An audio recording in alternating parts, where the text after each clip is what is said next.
pour l'échinococcose alvéolaire qui est due à la larve multiloculaire, quand on dit ça, ça veut dire que la larve multiloculaire, elle va parasiter l'homme. L'homme, donc, comment il va se contaminer?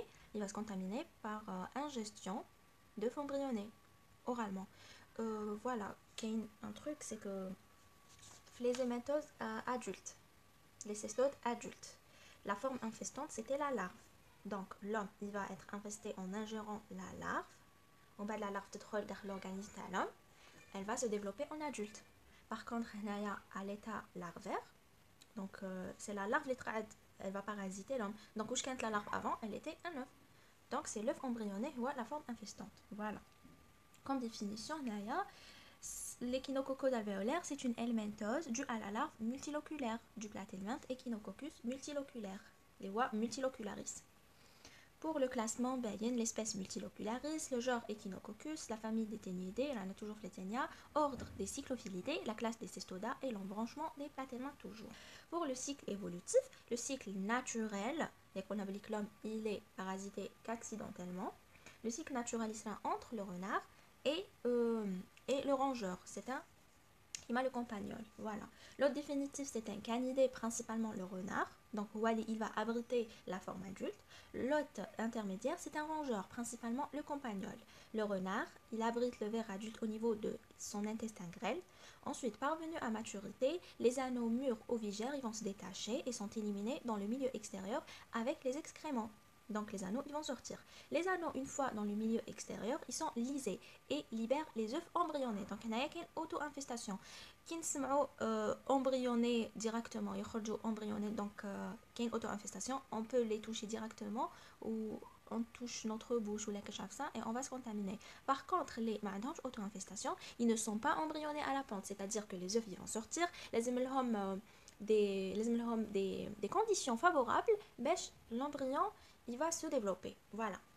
Il y a une auto-infestation. Ensuite, le compagnol il va se contaminer par ingestion d'œufs embryonnés sur les grains sauvages parce que quand ils vont sortir les excréments et le l'air ou je sais pas, le compagnol il va manger avec l'herbe ou les grains sauvages, il va se contaminer donc les œufs embryonnés. Ensuite, les embryons ils sont libérés après lisse de leur coque, après lisse de la coque des œufs, oui, fil l'estomac. Ensuite, les embryons ils vont traverser la paroi intestinale, ils passent dans la circulation sanguine, donc ils le sang, ils vont aboutir principalement le foie. Donc, le foie, ils vont se développer en larves. Les embryons, ils peuvent aussi gagner le système nerveux central, mais c'est le foie qui est le plus touché. Donc, la circulation sanguine, principalement le foie, ils vont se développer en larves, et ils peuvent aussi le système nerveux central. Mais ils préfèrent le foie. Le renard se contamine en se nourrissant le foie parasité. Le cycle, le renard, il va manger avec le compagnol parce que il va le chasser, et que le foie donc il va être parasité. Encore une autre fois, les larves deviennent ensuite adultes dans le renard. C'est le renard, il va abriter la forme adulte. Le compagnol, qu'on a la forme larvaire. Voilà. Ensuite, pour l'homme, il va se contaminer par ingestion d'œufs embryonnés de manière directe en dépaissant un renard parasité, ou de manière indirecte par les mains sales ou l'aliments souillés, surtout les baies sauvages. Les embryons ils sont libérés après lisse de la coque des œufs dans l'estomac. Donc pour l'homme, c'est la lopimale, le compagnol. Les œufs, ils vont, la coque elle va se liser, les embryons ils vont sortir. Et donc les embryons ils vont traverser la paroi intestinale, ils passent dans la circulation sanguine et aboutissent dans le foie, pouvant entièrement l'envahir. Donc ils vont envahir entièrement le foie. Et secondairement, le système nerveux central. Voilà. Pour la répartition géographique, la parasitose l'échinococcose multiloculaire, l'hémisphère nord, au pays du nord, principalement en Europe, la France, l'Allemagne, l'Autriche, ou bien l'Asie, la Russie, la Chine, ou l'Amérique du Nord. Principalement, ils consomment le renard. Pour l'étude clinique, on a une hépatomégalie qui est douloureuse et fébrile avec un tableau tumoral. Elle est douloureuse, elle n'est pas indolore. Voilà, le kyste il va émettre des prolongements racémeux dans toutes les directions et contenant une substance gélatineuse. Donc, on a des prolongements racémeux ou l'hépatomégalie douloureuse avec une fièvre. Voilà, on peut avoir des métastases pulmonaires et cérébrales. Pour le diagnostic du laboratoire, on fait l'examen direct en mettant en évidence les vésicules phi dans les pièces opératoires. Ou là, l'examen indirect, là, les anticorps, c'est la sérologie. Pour le traitement, on a l'albendazole zintel, mais on préfère la chirurgie, parce qu'on directement le kyste ou on nous dit qu'il y a la greffe hépatique. Donc, pour l'échinococcose alvéolaire, elle est due à la larve multiloculaire. Il y a la larve l'échinococcus multilocularis. L'homme, il va être infesté par voie orale en ingérant les œufs embryonnés. Une hépatomégalie douloureuse avec une fièvre, etc. Le cycle naturel, il va être entre le renard et le campagnol. Et où l'hémisphère nord, ou l'Asie du Nord, ou l'Amérique du Nord. Voilà, ça peut atteindre le foie ou là le cerveau. Et pour le traitement, on a dit l'albendazole, mais on préfère la chirurgie. On passe maintenant à la cysticercose, qui est une helminthose due à la larve du platelminth Taeniasolium, qui est appelée Cysticercus cellulosa ou cysticerque. Donc pour Taeniasolium, qu'on a déjà vu les cystodoses adultes, qui nous avait fait la téniasis due à Taeniasolium avec le cycle entre le porc et l'homme. L'homme, c'était l'hôte définitif qui abritait le ténia adulte, et le suidé, le porc, canrando, qui était l'hôte intermédiaire. Maintenant, l'anaphlésistodose à l'état larvaire. Donc, l'homme, il va rester hôte définitif et il va abriter la larve. La larve, c'est le Taeniasolium. Donc, pour Taeniasolium, c'est une exception. Donc, de parasiter l'homme à l'état adulte et à l'état larvaire. Voilà. Donc pour le cycle évolutif, toujours entre le porc et l'homme. L'homme toujours ira être hôte définitive. L'hôte intermédiaire, c'est un suidé, principalement le porc. L'homme se contamine par ingestion d'œufs embryonnés de manière directe, par auto-infestation. Donc on va se concentrer sur ça. L'homme se contamine par œufs embryonnés de manière directe. Donc quand on va manger l'œuf embryoné, l'œuf il va écloser, il va sortir son embryon. L'embryon il va devenir larve. Et on va être parasité par la larve.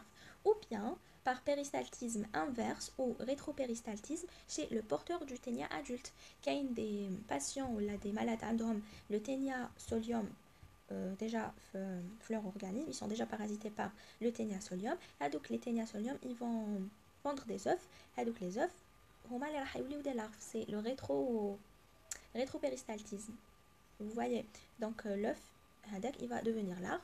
On va avec le patient, il va être contaminé par l'adulte et par la larve deux fois, ou de manière indirecte par les mains sales, l'eau et aliments souillés. La répartition géographique, elle est cosmopolite, principalement dans les pays consommateurs de la viande du porc.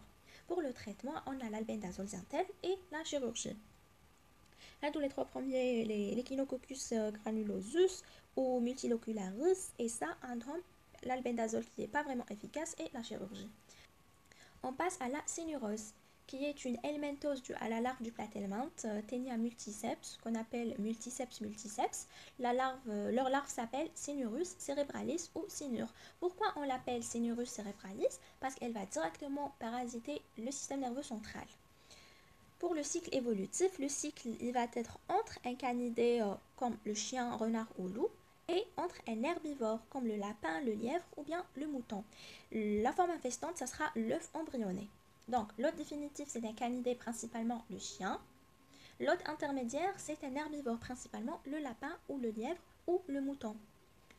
Le chien, il va abriter le ver adulte au niveau de l'intestin grêle. Ensuite, parvenu à maturité, le ver adulte, il va détacher les anneaux mûrs ou vigères et ils vont être éliminés dans le milieu extérieur avec les excréments. Les anneaux, une fois dans le milieu extérieur, ils sont lisés, ils vont libérer les œufs. Le lapin et le mouton vont se contaminer par ingestion d'œufs embryonnés qui souillaient l'herbe. Les embryons sont libérés après la lisse de la coque dans l'estomac. Ensuite, ils vont traverser la paroi intestinale, passent dans la circulation sanguine et aboutissent dans le système nerveux central directement, où ils vont se développer en larves. Donc le chien, il se contamine en se nourrissant la cervelle parasitée, c'est-à-dire il va chasser le mouton ou bien le lapin, il va manger sa cervelle qui est parasitée par la cynure. Ensuite, avec les larves le chien, ils vont se développer et devenir adultes. L'homme se contamine par ingestion d'œufs embryonnés de manière directe, par contact avec le chien parasité, il va caresser ou le toucher, ou de manière indirecte, par les mains sales, eau, aliments souillés, etc. Les embryons sont libérés après lisse de la coque des œufs dans l'estomac, et l'eau comme le lapin. Donc, dans l'estomac de l'homme, la coque les œufs va se liser, Les œufs ils vont libérer les embryons vont traverser la paroi intestinale, passent dans la circulation sanguine et aboutissent dans le système nerveux central où ils vont se développer en larves, déterminant un tableau tumoral. Pour le traitement, ça sera chirurgical directement.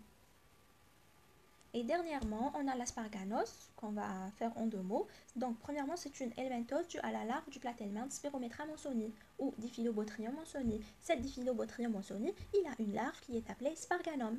Cette sparganome, elle va nous causer l'asparganose quand elle va rentrer dans notre organisme. Pour le cycle évolutif, l'hôte définitif, ça sera un canidé tel que le chien ou bien un félidé tel que le chat et d'autres mammifères ichthyophages tels que l'ours. Le premier hôte intermédiaire est un copépode tel que le cyclops. Le deuxième hôte intermédiaire, ça sera un amphibien tel que la grenouille. L'homme, comment il va se contaminer? Soit par ingestion, il va manger le cyclops qui est parasité, ou bien par voie transcutanée, par application d'une grenouille parasitée sur l'œil lors des traitements indigènes.